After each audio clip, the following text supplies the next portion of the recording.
Hello, everyone. Karen Glasser here, and welcome to this episode of The Passion Point. This is the show where we follow passionistas from around the world who are actually following their passion and making a living doing what they love. And I'm really excited today because we have she's stunning, first of all. She's a stunning woman, inside and out. And her name is Elixers, and we're going to be asking her what that means in just a minute. But Elixers is the founder and master educator behind Elixir Lab. It's an innovative health certification program that is dedicated to demystifying alternative health modalities for the Western world. Her passion is to give credibility to leading-edge health coaches who are heartbroken because the stuff that they're teaching is being found on Google for free. And so she really wants to make sure that these coaches are taken seriously, and when they work with her and her program, that's exactly what happens. And so I'm just very excited to have Elixirs on the program today. Come on in and say hello to everyone. Welcome, Elixirs.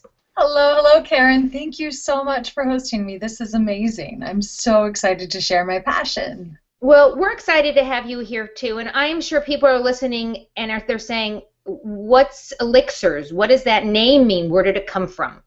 Oh, I'm so glad you asked. So my name is Heidi.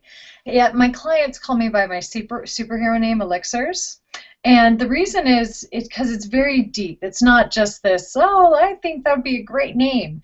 It's because I am the master health mixologist. I fuse ancient modalities, ancient Eastern modalities, as well as other indigenous modalities with, the newest cutting-edge stuff with Western science. And my gift is being able to kind of translate complicated scientific language and make it fun and enjoyable. So calling the gift Elixir is because it really means the cure, but not the cure as in the cure for the cure-all, but the cure for the deficiencies of understanding. Because a lot of people really don't understand what holistic health means. They think it's just like, woo-woo, flary, just wear these special earrings or put this special bracelet on you and then all this magic will happen. Right. And I know exactly what you mean. And we're going to talk about that a little bit later as to what that actually means, the whole holistic, intuitive, these words that you're throwing out. I know I'm really interested in it, and I know that our viewers are as well. So we're going to stop right here, and we're going to define the word passion. We do that every single week, and Webster's Dictionary says that passion is an intense, driving, or overmastering conviction or feeling. What does Elixirs say passion is? Passion is being integrated, mind, body, spirit, and in love with your cellular structure. And so, I like that. That's passion for me, because then it's my cells have so much wisdom and grace and intuition, and they love talking to me, and I love getting that feedback back. So when I am living my passion, I am aligned.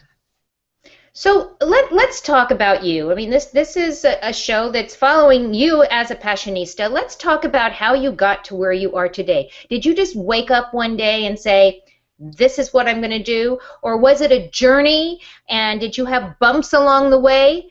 Why don't you talk a little bit about how you got to where you are today? That's great, because I did not expect this at all. Because back in my teens, my mom was really into this holistic health stuff, and she was the weird, Fur Loops and wind chimes lady. And I was like, okay, Mom, that's cool. You can study all that stuff. Not for me. Until everything in my health failed. And I knew what to do to be healthy. Health has been my passion since I was 12. I was a vegan. I picketed McDonald's at 12. I was an athlete all through my teenage years, and through most of my 20s, I actually got a scholarship to play water polo at San Diego State University. And then, yet, when the right environmental factors hit, it was like I was working 50 hours a week. I was taking 16 credit hours of college in my junior year of college in business school, so a highly competitive business school. And I was on the cross-country team as well. I'm exhausted listening to you. I'm exhausted. don't know how I did it. Well, I know how I did it. I'm a fast learner. My ears actually show you how my ear position is in relationship to my eyebrows. It means I can take in a lot of information really fast, and how my ears go all the way down and my eyebrows, how they're shaped consistently. I like see the big picture, and I can take in information really fast in a very logical, linear way. So a little bit of face reading training as I'm describing myself, because that's my passion, is describing health and how that. And what the cool part about it is, so then when all those environmental factors hit, then instead of sleeping at night, I had major insomnia. I had all these weird old people diseases start showing up when I should have been at the prime of my life, where everyone else is at that time. And so I was like, okay, well, let's go to the doctors. I'm not sleeping. I've got this, I've got this chronic bronchitis. I've got this constant snotty nose syndrome. Help me. And the pills actually made my symptoms worse. So after doctor, then I went to eating disorder clinics because I had a few eating disorders that come along with it. They didn't know what to do with me. Then I'm like, oh crap, they can help me. The Western authorities can't help me, so let's go to the woo-woo people, like with my mom. And so I went to all the woo-woo people with my mom and the psychics. And what was fascinating was, I kept attracting, and for 3 years I kept seeking and seeking after expert from homeopaths, medical intuitives, psychics, and no one could help me. So what did you do? Because that's got to be frustrating. It was living hell. It was living hell because I knew exactly what to do to be healthy, but my shadow side kept taking me out. Kept taking me out at night. And so what I did, it was really what I feel, and now from looking back on it, it was coming to peace with myself and loving myself and accepting and loving my shadow side instead of rejecting and rebelling and pushing it away and ignoring it and calling it this bad child. And that took several years, over 5,000 hours of professional training and mentoring under some of the top leaders in the world, as well as helping others heal first. That was a path that I chose to take, was by mentoring and guiding and being witness to other people healing. And then after 6 years of that, after helping other people, I was in professional practice but still not integrated and whole myself, I had a magical moment where I fell in love with myself. Wow. Fell in love, and it got aligned with my cellular structure, and everything transformed. From cool things like on my face, I used to have these deep lines right here. Like, these are in Chinese face reading, these are called your courage lines, like your badges of honor, like, you have gone through a dark night of your soul. And I did. And I was still fighting my shadow side for all those years. And so I'd be projecting out to the world, like, I've gone through a dark night of the soul, I've gone through trauma, and I can help you with your trauma. So I kept attracting needy victim-style clients. And then after I had this magical moment of falling in love with myself, kissing myself in the mirror and going, you're amazing. I'm just feeling like a symphony of love and a wash of love and harmony inside of me. That same day, these deep badges of honor popped off. Wow. Okay, so that's amazing. That's amazing. So what is an intuitive? I've heard the word several times. What's an intuitive? Is it an intuitive or someone intuitive? They're both.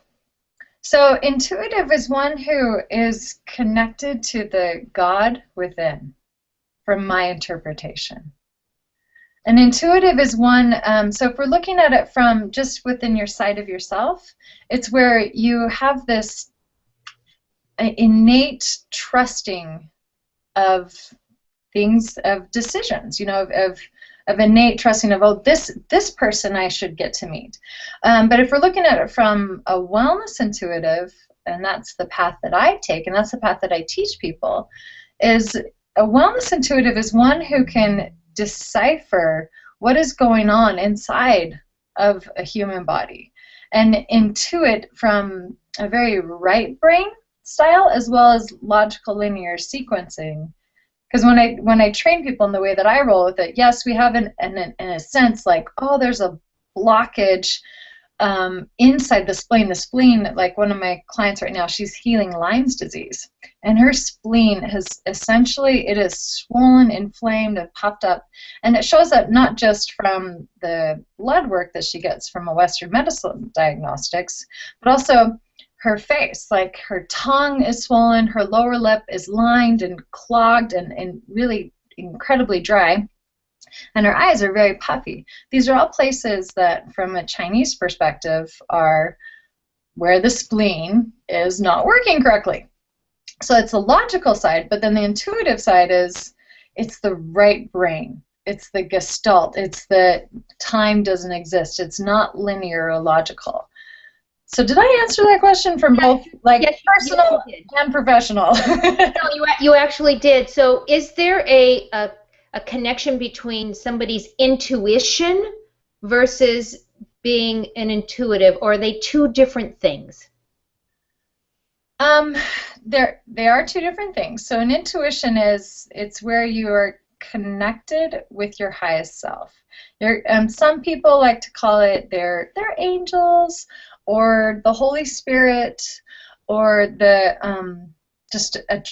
I've got this gut sense. I've got this gut sense, and it's a feeling, and so that's the right side of the brain controls intuition. Okay, that makes sense. I've always wondered, because those words get thrown out. So that's, most people say, I've got this intuitive sense, I've got this gut feeling, it's this isn't going to work out. That's intuition, and people are using those gifts for decisions for themselves. Now, someone who uses it as a profession for like a wellness intuitive, that is a skill and an art. And most people who are out there using wellness intuitive skills or medical intuitive skills, less than 5% of them are professionally trained, and they just have this gift, but they haven't been mentored to cultivate and use this gift in a professional way. Which actually leads me to the next question. So, can anyone do this, or do you have to have certain things within you in the first place and then be trained by you?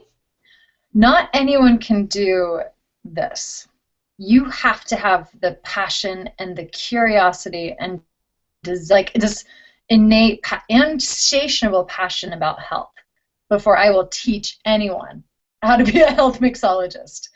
That is just my bottom line. Like, not anyone can do this, because not everyone has these innate gifts to unpack and learn how to use. It's like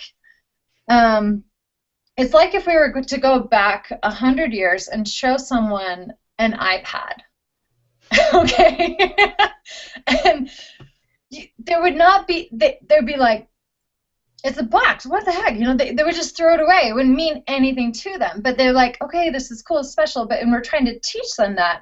And so there's a process and evolution of learning the language and learning the vocabulary of what it means to be a wellness intuitive, and learning how to use it in a professional way in context where everyone else in our culture and society doesn't know what it means. So if our listeners are listening, we have listeners right now, and they're listening and they're watching and they're saying, I've often thought this, or I've often felt this. What are some of the things that people might be looking for if they're not even sure? And just by listening to you right now, they're saying, wow, you know what? This is striking a chord with me. So what might be some of the things that they're feeling, or is that not a generic thing that we can just say? Well, okay, so it's there are about 30% of the population is just passionate about health.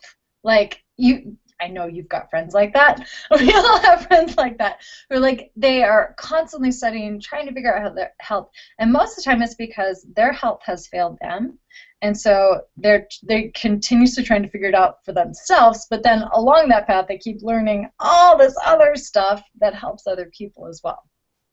So that's the type of person who I love teaching, I love mentoring, and that's what I feel. Even my one-to-one practice with are people who are passionate about health.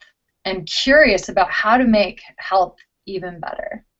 I love that. I think what you're doing is so wonderful. My sister-in-law is actually in the same field as you. She does acupuncture, but she does Eastern medicine and very, very holistic base. And I think you and I had discussed this before. She has Lyme disease. And for the same reason that you got involved in all this, that your body failed you, is the same reason she got involved in it, because her body was failing her. So that is a very, very valid point. And if you're listening to this and you're in that space and your health is important to you, in fact, that you're passionate about it, you might want to reach out to Elixers and see how she might be able to work with you or train you or any one of those things together.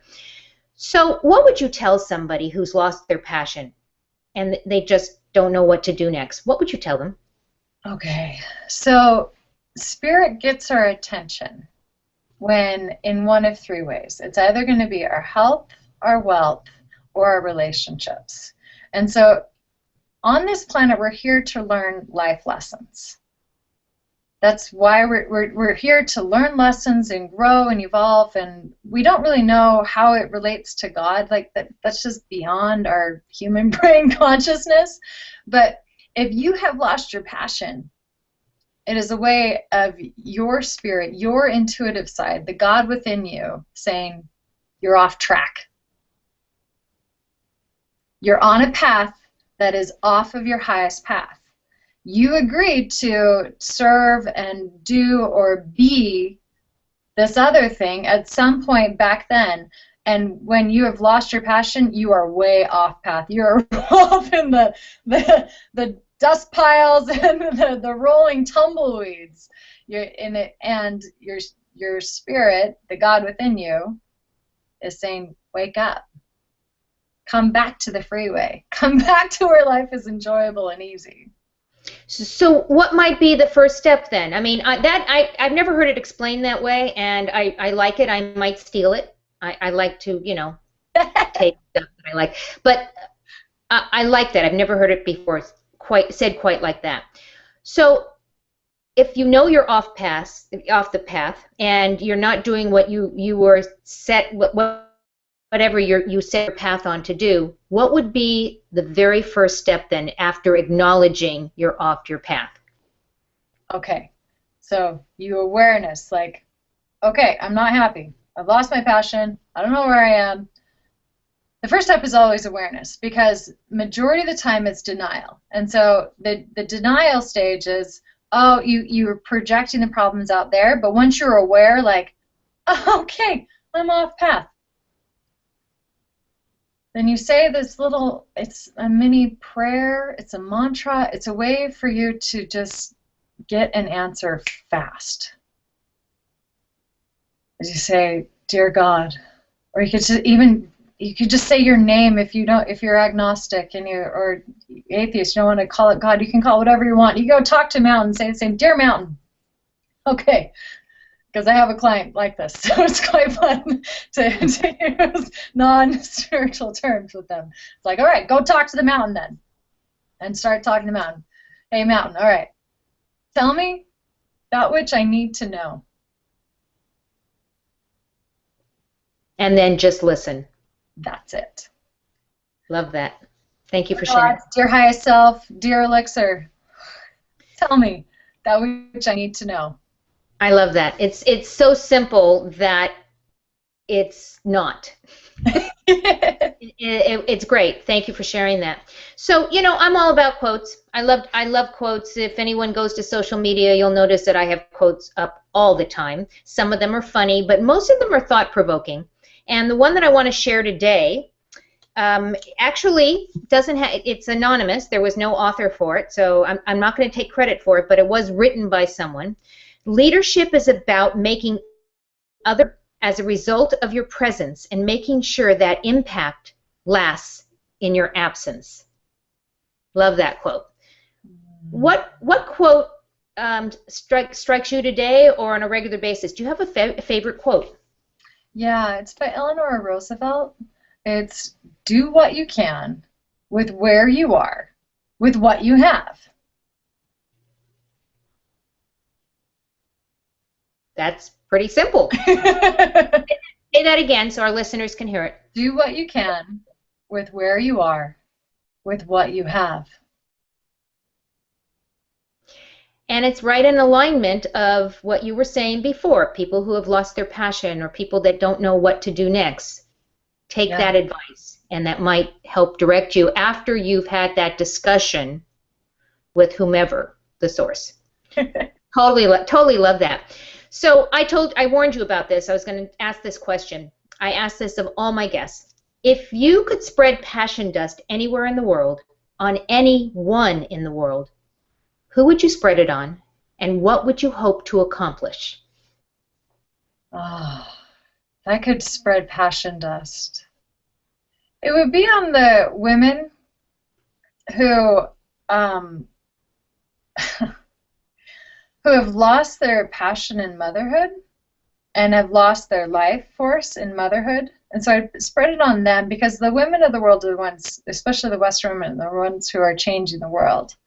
And so I'd be spreading passion dust on them so that they could ignite and see the beauty within them and spread that love and grace to their children, because the next generation is the ones who's really going to need some help. Yeah. Because of all the mistakes that we as a society have made over the past 100 years.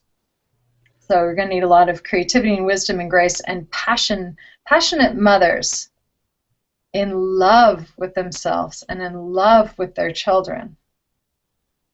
That's what will heal almost any disease, is that relationship between a mom and a child.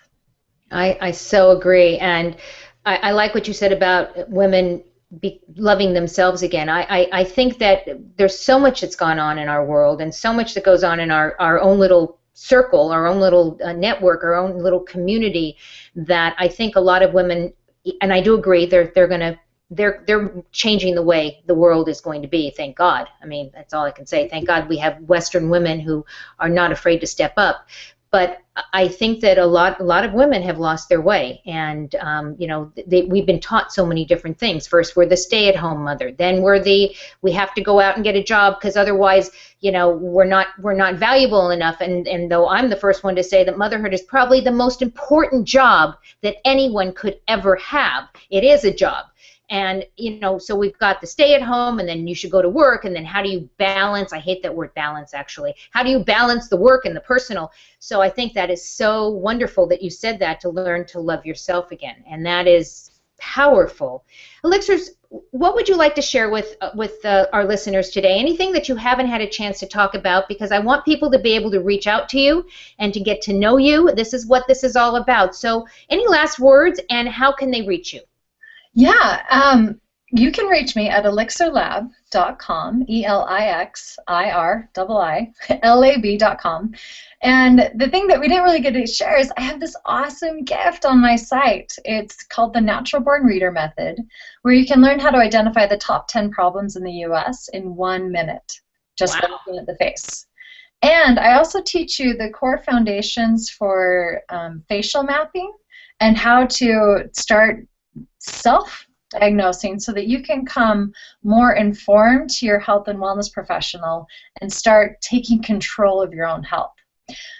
As a result of this training, I've had 12 people email me in tears and gratitude, "I think you saved my life." Wow. What does that do to you when you hear that? How do you feel? I'm like, yeah, right on! Right on! This is the cool. I didn't know that would happen, but that's awesome. Like I just celebrate with them, because how I roll is I'm not a futurist. I don't know how things are going to happen in the future. I just live in the moment, and I ask my highest self to tell me what I need to know, where I need to be, put me in the right place at the right time so I can be of greatest service to humanity. Well, I'm just so glad that you were able to take time out of your obviously extraordinarily busy day working with people and helping them and saving their lives to be able to be on the show with us today. So for those who want to take this one step further and thank you for offering the free gift, go over to elixirlab.com, check it out, go get the free gifts, and reach out and talk to Elixirs. I know that she's going to just make you soar higher and help you soar higher. Elixers, thank you so much for being with us today. And I want to thank all of our listeners and our viewers, because we know that you have a choice as to how you spend your time. And we want to thank you for spending your time today with us. Have a great day, everyone. See you next time on The Passion Point. Bye-bye.